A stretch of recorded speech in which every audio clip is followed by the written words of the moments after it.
In 13th century Konya, Jalaluddin Rumi, already a renowned Islamic scholar, sits surrounded by towering stacks of manuscripts.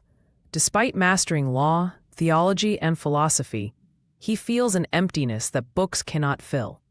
Historical records show he taught over 300 students, yet his poetry later revealed this period as one of spiritual hunger.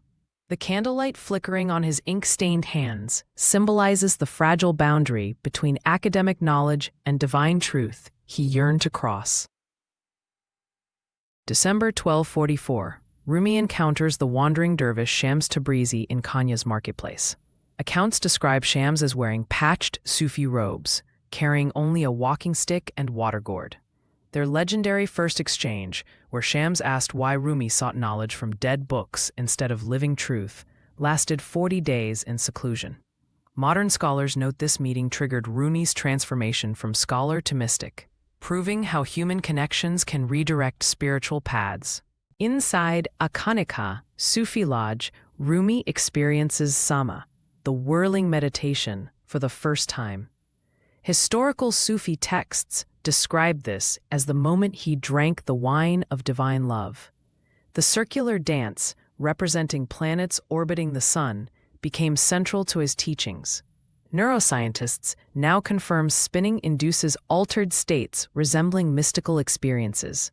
As dervishes spin in white skirts to reed flute music, Rumi's face shows the ecstatic realization that joy, not austerity, leads to God. Following Shams' mysterious disappearance, historically debated as either murder or departure, Rumi channels grief into creativity.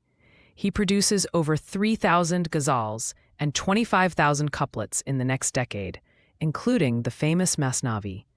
Manuscripts show his handwriting growing increasingly fluid, mirroring his belief that the wound is where light enters. This scene captures dawn in Konya. Rumi scribbles verses by a latticed window, his inkwell and scattered pages testifying to poetry as divine dialogue. In his final years, Rumi's teachings attract disciples across religions. Christians, Jews, and Muslims transcribe his words. UNESCO records show his works are now translated into 50-plus languages, making him America's best-selling poet 800 years later. This closing scene shows aged Rumi under a pomegranate tree, symbolizing unity in Sufism, teaching children and scholars alike.